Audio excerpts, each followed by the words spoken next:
उलड़ी बाड़े कितना दवाई खियोले हुई हैं। भैया वो इस समय गोरखपुरिया जी का माहौल जौन हो, गोरखपुरिया भौजी का माहौल बड़ा गर्म बा।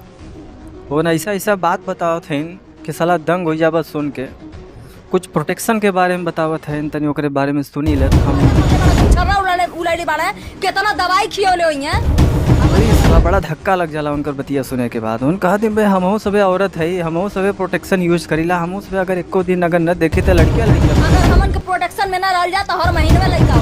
2 साल के अंदर मनी मिराज के और वनु द ग्रेट के का कहथिन जो दोनों दिन के रिलेशन भल हो उतनी बार कहथिन कि 2 साल में उनके कितना बार दवाई छर्रा उलड़ी बाड़े कितना दवाई खियोले हुई हैं। सबका आपसी मैटर रहा, आपसी बात रहा तो भाई वनु द ग्रेट और मनी मिराज का तो भाई मैं का कैसे कर।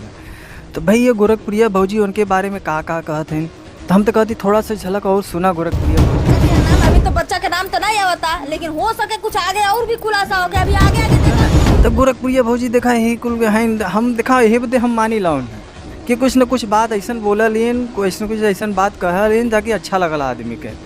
हम तो कहती थोड़ा सा उनका बात सुना भौजी का तो एंटरटेनमेंट लगी आप जे रिलेशन में होई वो जानत होई कि पति कुछ न कुछ कहा जरूर लगल इन्होंने कहा लेन भाई यह कुल बात हो भाई अपने बारे में तो भौजी जी हम अपने बारे में हमके बतावा तो हम थोड़ा सा रह जा तो हर महीने में लड़का हुई बताई ना अपने बारे में भी बहुत बढ़िया बताओ लेन। यह कुल बात हो भैया बाबू का करबा यह सब बात बा। हमरे चैनल में लगल रहा, हमरे वीडियो देखत रहा और हम ही ऐसे ही आप सबके बीच पे लियावत रह नया नया वीडियो नया नया लोग।